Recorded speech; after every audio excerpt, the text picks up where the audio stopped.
शेखर ई study में आप सभी का स्वागत है। प्रिय विद्यार्थियों, हमारे इस ऑनलाइन इंस्टीट्यूट के माध्यम से आप सभी को गणित और हिंदी विषय का आधारभूत तरीके से अध्यापन कराया जाता है, जिसमें कहीं अगर थोड़ी बहुत त्रुटि हो जाती है तो उसके लिए हम क्षमा प्रार्थी हैं और इस संबंध में आपके सुझाव आमंत्रित हैं। धन्यवाद। हेलो दोस्तों, मैं शेखर स्वागत करता हूं आपका अपने YouTube चैनल शेखर ई स्टडी पॉइंट पर। दोस्तों, सामान्य हिंदी की कक्षाएं चल रही थी जिसमें हम अलंकार का अध्ययन कर रहे थे। देखिए, अलंकार को मैंने दो प्रकार से विभाजित किया था, शब्द अलंकार और अर्थ अलंकार। बाकी जो अलंकार से रिलेटेड सामान्य उसके परिचय हैं, उन सारी चीजों की चर्चाएं कर दी गई हैं, क्योंकि आज इस अलंकार के क्रम में आपका पार्ट 10वां होगा। अलंकार के इसके पहले 9 पार्ट आ चुके हैं। अगर आपने नहीं देखा है तो अवश्य देख लीजिएगा, ठीक है, क्योंकि आरंभ से वहां पे बताया गया है। शब्द अलंकार आपका पूर्णतः समाप्त हो चुका है। अर्थ अलंकार आपका यहाँ पे चल रहा था। मैंने बताया था कि अलंकरोति इति अलंकार है, जो अलंकृत करता है वही अलंकार है। तो अर्थालंकार में अर्थ के माध्यम से, भावार्थ के माध्यम से काव्य की शोभा को बढ़ाया जाता है, वहां पे अर्थालंकार होता है। अर्थालंकार में मैंने आपको पहला बता दिया था उपमा अलंकार।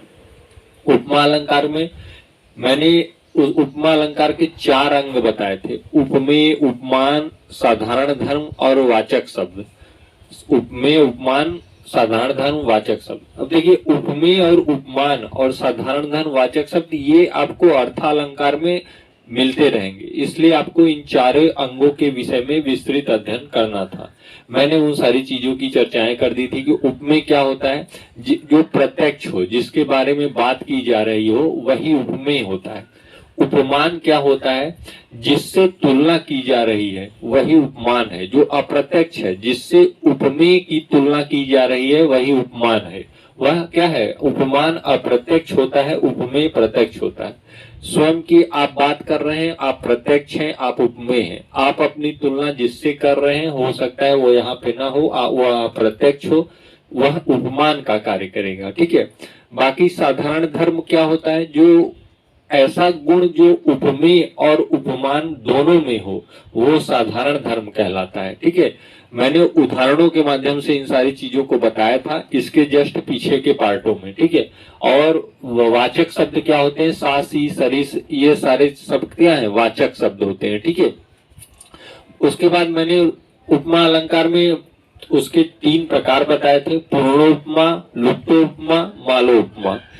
पूर्ण उपमा जिसमें चारों अंग उपस्थित हो, लुप्त उपमा जिसमें 4 अंग उपस्थित ना हो, कोई 1 या 2 अंग कम हो, और मालो उपमा एक उपमेय के कई उपमान हो, वहां पे मालो उपमा अलंकार होता है, ठीक है।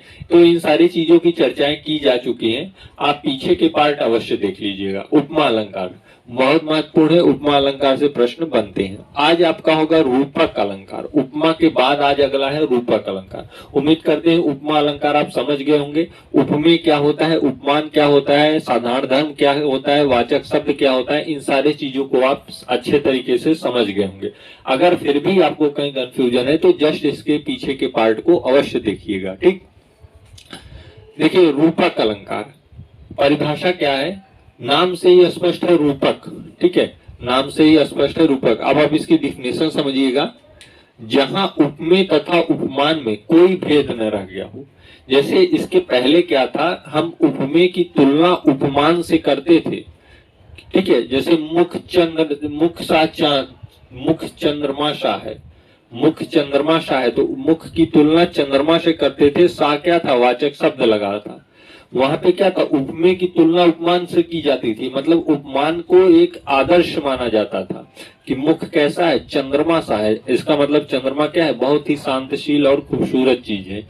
उसी से तुलना की जा रही किसकी, मुख की, ठीक है। वहां उपमा अलंकार होता था। लेकिन यहाँ पे क्या है, जहां उपमेय तथा उपमान में कोई भेद न रह गया। जैसे कह दिया जाए मुख चांद है, मतलब वाचक शब्द खत्म कर दिया जाए। वाचक शब्द मतलब सासी से हम कहते थे उपमा अलंकार में कि मुख चंद्रमा सा है, लेकिन आप कह रहे हैं कि मुख चांद है। डायरेक्ट कह रहे हैं मुख चांद है, मतलब दोनों को एक बराबर लाके खड़ा कर दे रहे हैं। कोई उनमें वाचक शब्द का प्रयोग न करके कोई विभेद मात नहीं किया जा रहा है, ठीक है। तो जहां उपमेय तथा उपमान में कोई भेद न रह गया हो, अर्थात वाचक शब्द का लोप कर दिया गया हो वहां पे रूपक अलंकार होता है। जहां पे उपमेय और उपमान में कोई भेद न हो और वाचक शब्द का लोप कर दिया गया हो वहां पे रूपक अलंकार होता है। या आप कह सकते हैं जहां उपमेय का निषेध करके उपमान का आरोप किया जाए वहां पे रूपक अलंकार होता है। ठीक है, तो इस परिभाषा को आप ध्यान से समझ लीजिएगा। अभी मैं जब उदाहरण बताऊंगा तो ये परिभाषा और स्पष्ट हो जाएगी। जो उपमा अलंकार अगर बेहतर आप समझोगे तो इसे और अच्छे से आप समझ जाएंगे। ठीक है, जैसे उदाहरण देखिएगा, मुनि पद कमल बंदी दो भ्राता। अब देखिए इस पंक्ति में देखिएगा, पद मतलब चरणों की तुलना कमल से की गई है, लेकिन ये देखिए उपमेय है, ये उपमान है। उपमेय क्या है? मुनि के पद, मुनि के चरण उपस्थित है। कमल क्या है? उपमान है। इस चरण की तुलना कमल से की जा रही है, लेकिन कोई वाचक शब्द यहाँ पे नहीं है। सा सी से सरिस ये सारे शब्द नहीं है। मुनि पद कमल मतलब जो मुनि के चरण है वह कमल है। ठीक है, मतलब डायरेक्ट कहा जा रहा है, अर्थात उपमेय का निषेध करके उपमान का आरोप किया जा रहा है।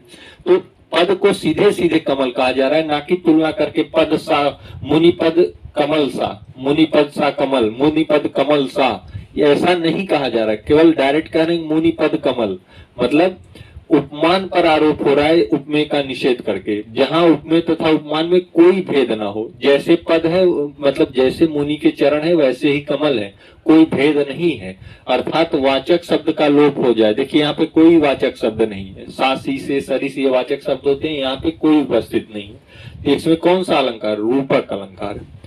माया मैं तो चंद्र खिलौना ले हूं। अब इस देखिए चंद्र क्या है? उपमेय है। देखिए माया मैं तो चंद्र खिलौना ले हो, तो इसमें देखिए चंद्र खिलौना, ये चंद्र मतलब चांद, चांद का उपमान दिया जा रहा है और खिलौने को उपमेय में। ठीक है, तो ये खिलौना कैसा? चंद्रमा सा, चांद सा। जो यशोदा माता और श्री कृष्ण के बीच की वार्तालाप की ये पंक्ति है, मैया मैं तो चंद्र खिलौना ले हूं। उन्होंने जब चांद के बारे में भगवान श्री कृष्ण को बताया बाल लीला में, तो उन्होंने कहा हमें यही खिलौना चाहिए, मतलब चंद खिलौना, चांद ही खिलौना उन्होंने बता दिया, ना कि चंद्र सा खिलौना नहीं कहा, चांद ही खिलौना कहा।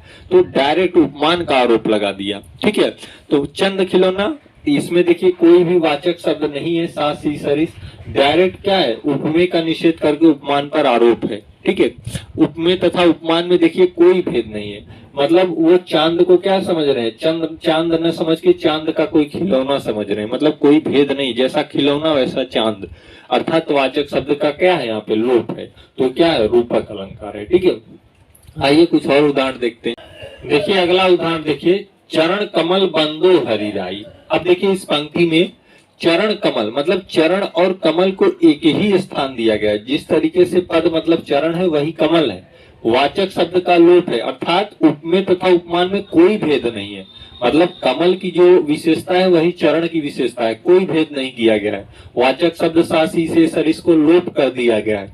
तो चरण कमल बंदो हरिराई पंक्ति में कौन सा अलंकार है? रूपक अलंकार है। ठीक है, मन सागर मनसा लहरी बूढ़े बहे अनेक। मन का सागर पर और मनसा मतलब इच्छा की लहर पर आरोप है। देखिए मन क्या है? उपमेय है यहाँ पे, और सागर क्या है? उपमान है। ठीक इसी प्रकार मनसा, मनसा मतलब होता है इच्छा, ये भी क्या है? उपमेय है। और लहरी मतलब लहर, उपमान है। मन सागर, मन सागर मतलब मन क्या है? सागर है। मन सा सागर नहीं है, मन सागर मतलब कोई भेद नहीं है, डायरेक्ट आरोप है उपमान पर। मन सागर पर क्या है? डायरेक्ट आरोप है। मन उपमेय सागर उपमान। अगर यही वाचक शब्द होता तो यह रूपक अलंकार न होता। वाचक शब्द कहीं पे नहीं, इसके पहले दोनों उदाहरण पे नहीं है, ये रूपक अलंकार है। इस तरीके से भी आप पहचानेंगे। और जहां पे आप देखेंगे उपमेय उपमान में कोई भेद नहीं, जैसे मन सागर मतलब जो सागर के गुण है वही मन के गुण है, कोई भेद नहीं है। ठीक है, मनसा लहरी मतलब जो इच्छा है वही लहर है, मतलब जिस तरीके से इच्छा का गुण है उसी तरीके से लहर का गुण है। तो उपमेय पर निषेध करके उपमान पर आरोप है। यहाँ पे क्या है? लहर पर आरोप है, यहाँ पे सागर पर आरोप है। तो मन सागर मनसा लहरी बूढ़े बहे अनेक, तो उपमेय का निषेध करके उपमान का आरोप हो, वहां पे रूपक अलंकार होता है। ठीक है, तो रूपक अलंकार उम्मीद करते हैं आप समझ गए होंगे। एक दो उदाहरण और देख लेते हैं। देखिएगा, रूपक अलंकार के और उदाहरण इस प्रकार से, हरिमुख मृदुल मयंक। यहाँ पे देखिए इस पंक्ति में कहा गया हरिमुख मृदुल मयंक। जो हरि का मुख है अर्थात उनके जो चेहरे की तुलना की गई है, वो मयंक मतलब चंद्रमा से की गई है, लेकिन कोई भेद नहीं रखा गया। जिस प्रकार से उनका हरिमुख है उसी तरीके से चंद्रमा है, कोई भी वाचक शब्द नहीं है, इसलिए है रूपक अलंकार है। इनमें पूरा कहीं भी वाचक शब्द आपको नहीं दिखेगा, डायरेक्ट उपमेय पर उपमान का आरोप है। ठीक है, गोपी पद पंकज पावन की रज जामे सिर भीजे। गोपी पद पंकज पावन की रज जामे सिर भीजे। देखिए पद पंकज, पद मतलब चरण होते हैं और पंकज एक फूल की तुलना है, तो पद को डायरेक्ट पंकज कहा गया है, मतलब उनमें कोई अंतर नहीं कहा गया है, ना ही कोई तुलना की गई। जैसा पद है वही पंकज है। तो जहां पे उपमेय उपमान में कोई भेद ना हो, और यहाँ पे देखिए कोई वाचक शब्द सासी सरिस ऐसा नहीं है, तो यहाँ पे क्या है, रूपक अलंकार है। ठीक है, तो रूपक अलंकार यही था। मैंने लगभग 6-7 उदाहरण आपको बताए जिससे आप आसानी से समझ सकते हैं। अर्थालंकार में आपने उपमा अलंकार को विस्तृत पढ़ लिया है और रूपक अलंकार को पढ़ लिया है। आगे के पार्ट में हम इसके आगे के अलंकार की चर्चा करेंगे। आज के पार्ट में फिलहाल इतना।